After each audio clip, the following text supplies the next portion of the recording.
ఒకప్పుడు సమాజం కోసం దేశం కోసం ఆలోచించేటటువంటి వాళ్ళు నాయకులుగా ఉండేవారు. నేతాజీ సుభాష్ చంద్రబోస్ కావచ్చు, భగత్ సింగ్ కావచ్చు, మహాత్మా గాంధీ కావచ్చు, అనేక మంది ఆ రోజుల్లో స్వార్థం అనేది లేకుండా, స్వార్థం కాదు, తమ ప్రాణాలను కూడా పణంగా పెట్టి జైలుకు పోయినా, దెబ్బలు తిన్నా, ఆస్తులు పోగొట్టుకున్నా, ఎన్ని రకాల ఇబ్బందులు పడ్డా కూడా దేశం కోసం మేము ఉన్నాము, దేశం కోసం ప్రాణాలు అర్పిస్తాము అనేటటువంటి త్యాగశీలురు నాయకులుగా ఉండేవాళ్ళు. దాని తర్వాత క్రమక్రమంగా అధికారాన్ని హస్తగతం చేసుకోవడానికి కుట్రలు చేసేవాళ్ళు, కుతంత్రాలు చేసేవాళ్ళు, రకరకాల పనులు చేసేవాళ్ళు అధికారంలోకి రావడం అనేది మొదలైందన్నట్టు. తర్వాత కాలంలో ఎటువంటి పరిస్థితి వచ్చిందనంటే కేవలం దోచుకోవడానికి, డబ్బులు సంపాదించుకోవడానికి అధికారంలోకి రావడం అనేది ప్రారంభమైందంట. అధికారంలోకి లక్ష్యం సంపాదించుకోవడం, ఒక ముఖ్యమంత్రి కావడం, కొన్ని వేల కోట్లు సంపాదించుకోవడం, లక్షల కోట్లు సంపాదించుకోవడం, మంత్రులు కావడం, కొన్ని లక్షల కోట్లు వేల కోట్లు సంపాదించుకోవడం, ఎమ్మెల్యే ఎందుకు అవుతున్నావు, ఎందుకు ఖర్చు పెడుతున్నావు అంటే సంపాదించుకోవడం కోసం. బిజినెస్ అంటే రాజకీయం అనేటటువంటి దాన్ని ఒక ఇన్వెస్ట్మెంట్ చేసి బిజినెస్గా మార్చేసినటువంటి పరిస్థితి లోపల ఇవాళ మనం ఉంటున్నాం. ఇది ప్రధానమైన కారణం. దీని స్థానములో ప్రజల కోసం ఆలోచించేటటువంటి వాళ్ళు, సమాజం కోసం ఆలోచించేవాళ్ళు, దేశం ఎలా ఉండాలని చెప్పేసి ఆలోచించేవాళ్ళు, కొంచెం మేధావుల కనీసం మనకు తెలియనప్పుడు, ఇప్పుడు మాకు తెలియదు అనుకోండి, మనకు వారికి ప్రొఫెసర్ వాళ్ళ బాబురావు లాంటి వాళ్ళ సలహాలు తీసుకోవడం మనం, లేదా ఇప్పుడు హనుమంతరావు వారిని చీఫ్ ఇంజనీర్ ఉండే అలాంటి వాళ్ళ సలహాలు తీసుకోవడం. అంటే ఉన్నారు మేధావులు సమాజంలో నిస్వార్థంగా ఆలోచించే మేధావులు ఎంతోమంది ఉన్నారు సమాజంలో. మరి పరిపాలన మనకు చేతగానప్పుడు మనం ఏం చేయాలనంటే వాళ్ళని పిలిచి మరి ఏం చేయాలా, ఎట్లా చేయాలా అని చెప్పేసి వాళ్ళ సలహాలు తీసుకొని వాళ్ళ సలహాల ప్రకారంగా చెయ్యాలి. ఎందుకు లేదు ఇది అని అంటే ఉద్దేశమే లేదు. దయచేసి మీరు దాన్ని గుర్తుపెట్టుకోండి. ఉద్దేశమే లేదు, లక్ష్యమే లేదు. ఏది సమాజానికి ఏది మంచి ఏది చెడు అనేటటువంటి ఒక లక్ష్యమే లేదు. ఈరోజు ఢిల్లీ లాంటి నగరంతో సహా ప్రపంచంలోని అత్యధిక కాలుష్య నగరాల లోపల భారతదేశంలోనే అత్యధిక నగరాలు కాలుష్య నగరాలు. ప్రపంచంలో కాలుష్యం ఎంతో అభివృద్ధి చెందుతున్నటువంటి అన్ని దేశాల లోపల ఇండియా వన్ ఆఫ్ ది కంట్రీగా ఇవాళ ప్రపంచం లోపల ఉంది. గాలి కాలుష్యం అయిపోతున్నది. ఢిల్లీ లాంటి చోట కూడా గాలి కాలుష్యం. మరి రేపు తెల్లారి హైదరాబాద్ పరిస్థితి ఏంటి? హైదరాబాద్ చుట్టుపక్కల ఎలాంటి పరిశ్రమలు వస్తున్నాయి? ఎవరికి మనం పర్మిషన్ ఇస్తున్నాము? ఫార్మా కంపెనీలకు మనం పర్మిషన్స్ ఇస్తున్నాము, రకరకాల ఫార్మా కంపెనీలకు. అంటే ఎక్కడైనా ఒక ఊళ్ళో చెత్త చెదారం అంతా జమ అయిపోతే ఆ చెత్త చెదారం తీసుకెళ్ళి మనం ఏం చేస్తాం? ఎక్కడో ఊరు బయట వేస్తాం.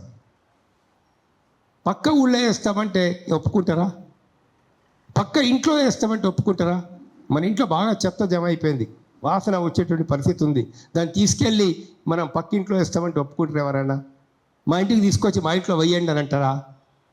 కానీ ఇవాళ తెలంగాణ పరిస్థితి ఎట్లా ఉందనంటే, ఆంధ్ర తెలంగాణ పరిస్థితి ఎట్లా ఉందనంటే, ప్రపంచంలో ఏటే దేశాలు మా దగ్గర ఈ కాలుష్యామిక పరిశ్రమలు వద్దని చెప్తున్నాయో, మొత్తం ప్రకృతిని నాశనం చేసే పరిశ్రమలు వద్దని చెప్తున్నాయో, మనం ఇవాళ వాటికి తివాచి వేసేసి మీరు రండి, మా దగ్గరికి రండి, మా దగ్గర పెట్టండి పరిశ్రమలు అని చెప్పేసి ఆ చెత్త కుప్పల్ని మన దగ్గర వేయమని చెప్పేసి మనం చెప్తా ఉన్నాం.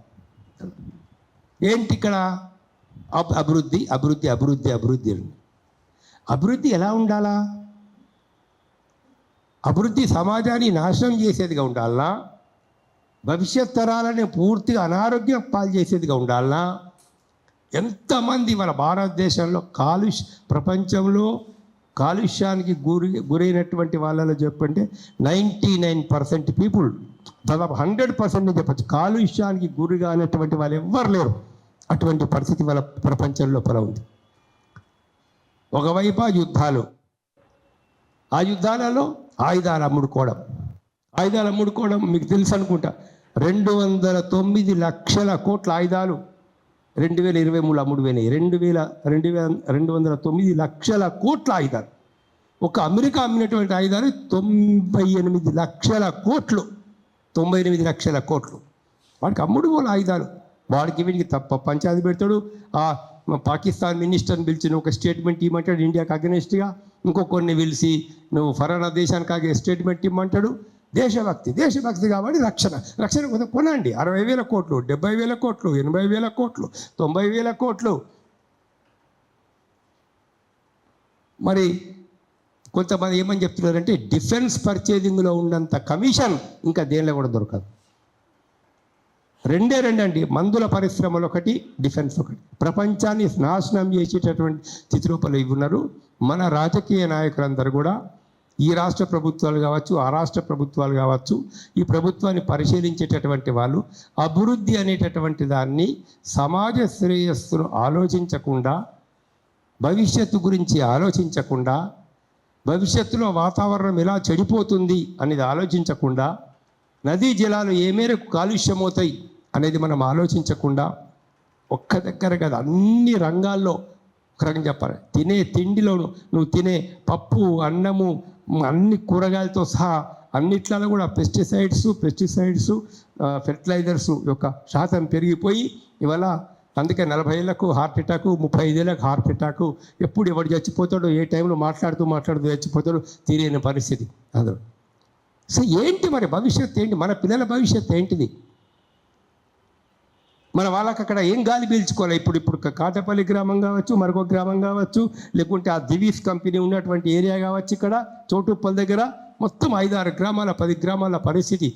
మనం వాళ్ళందరూ ఐక్యం కావాలి. ఇవాళ ఒక ఆ దివీస్తో ఎఫెక్ట్ అయిన గ్రామాలు కావచ్చు, ఈ కాటపల్లిలో ఎఫెక్ట్ అయిన గ్రామాలు కావచ్చు, ప్రజలందరూ ఒక రాజకీయ చైతన్యానికి వచ్చి మనం ఒక పెద్ద ఎత్తున పోరాటాలు చేస్తూ ఈ ప్రజా ఉద్యమాలను ఎవరైతే బలపరుస్తున్నారో, భవిష్యత్తు లోపల ఒక మంచి సమాజం ఎవరైతే కోరుకుంటున్నారో, అవినీతికి వ్యతిరేకంగా ఎవరైతే నిలబడతారో, కాలుష్యానికి ఎవరైతే వ్యతిరేకంగా ఎవరు నిలబడతారో అలాంటి యొక్క ప్రజాప్రతినిధులని మనం సర్పంచ్తో సహా, వార్డు మెంబర్తో సహా అలాంటి వాళ్ళని ఎన్నుకునే ప్రయత్నం చేయండి.